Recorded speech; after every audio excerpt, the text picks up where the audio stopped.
Bouche-oreille, c'était bien dans les années 80, 50. Où il y avait des petits villages, des petites personnes, que le boucher connaissait le pharmacien, que le pharmacien connaissait la voisine, que la voisine. Maintenant, les gens ils sont au téléphone. Les gens ils ne parlent même pas. Moi, quand je vis en ville, par exemple, les gens ne parlent pas. Ils sont là sur le téléphone, ils marchent et tout. Ils sont dans leur bulle. Ils sont dans leur bulle. Donc, qu'est-ce que vous allez vous casser la tête avec le bouche à oreille? Ça peut fonctionner, ça peut. Vous allez prendre une cliente, vous allez donner un bon service. Cette personne, elle va parler à sa cousine, que la cousine va parler au cousin, que le cousin va parler à la tante. Mais oh, vous allez mettre combien de temps comme ça avant d'avoir beaucoup de clients, avant d'obtenir plus de clients? Jusqu'à quand? Vous allez, en fait, vous misez sur des trucs qui ne sont pas à votre contrôle. Vous avez le contrôle si la personne, après votre service, va parler de bien de vous à sa cousine, à ses entourages. Moi, quand je vais chez le coiffeur, il me coupe, je dis ah, super la coupe et tout, je rentre chez moi, c'est bon, c'est terminé. J'appelle pas mes potes pour dire ah c'est bon la coupe. Non, non, non. S'ils ne viennent pas me voir, Icaro, mais où tu t'es coupé les cheveux? Parce que ils sont bien et tout. Là, je parle, j'ai coupé à tel endroit. Je dis ah ok, d'accord, merci. Mais s'ils viennent pas m'aborder pour demander ça, moi je dis pas. Vous croyez que les gens ils vont sortir dans votre truc, vous pensez que c'est bon, la personne elle est sortie avec un bon service et c'est sûr qu'elle va mettre en place le bouche à oreille. Pas forcément. Il y en a qui vont le faire, il y en a qui vont pas le faire. C'est-à-dire que vous misez tout sur des trucs que vous n'avez pas le contrôle. Vous n'avez pas le contrôle si la personne va parler de votre service à ses entourages. Vous n'avez pas le contrôle. Mais vous avez le contrôle de créer du contenu, de distribuer ce contenu, ces contenus soient impactés par plus de monde. Ça, vous avez le contrôle. Parce qu'aujourd'hui, si vous n'avez pas de clients, si vous avez du mal à obtenir des clients, c'est votre faute. C'est votre faute. Il faut arrêter de s'énerver auprès du client qui est sorti avec un bon service, mais qui n'a pas reporté d'autres clients. C'est pas son problème. Il n'est pas votre commercial. C'est vous le commercial.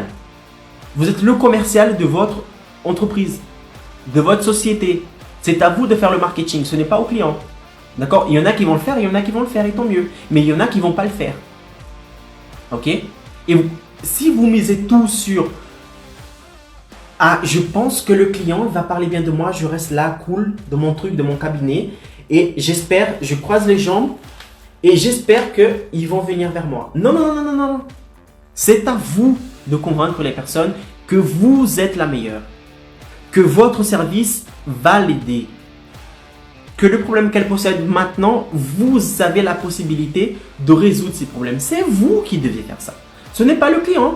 Le client, il a d'autres choses à faire. Le client, il a plein de problèmes dans sa vie qu'il doit résoudre. Ok? Donc arrêtez avec ce truc de bouche à oreille. D'accord? Ça peut fonctionner. Vous pouvez demander par exemple à la fin de votre service au client de vous conseiller à ses proches. Vous pouvez le faire, Mais il ne faut pas miser sur ça. Tout miser sur ça.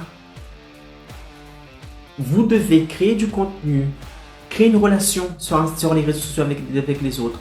Montrez que vous êtes capable de réaliser ce que vous devez réaliser. Vous êtes capable de résoudre un problème que la personne possède. Vous avez des témoignages de personnes qui sont passées par vos mains et qui sont hyper satisfaites. Vous prenez tout ce contenu, vous distribuez vos contenus à votre avatar, aux personnes qui sont susceptibles de vous contacter. Vous distribuez ce contenu-là. Et là, oui, quand vous avez mis déjà tout ça en place, une fois que vous mettez ça en place, rien ne vous empêche, à la fin de votre service, demander à la personne de vous conseiller à ses proches, à ses entourages. Vous pouvez le faire, oui, sauf que derrière, il y a déjà toute une stratégie derrière. Si la personne ne me conseille pas à ses proches, tant pis, c'est pas grave. Je m'en fous même, limite. Pourquoi? Parce que derrière, j'ai une stratégie. Et je ne compte pas que sur elle. Derrière, j'ai une machine qui fonctionne, qui me rapporte, qui me fait obtenir plus de clients, qui me fait être recherché, d'accord, un professionnel très recherché. Donc vous pouvez utiliser le bouche à oreille, vous pouvez utiliser.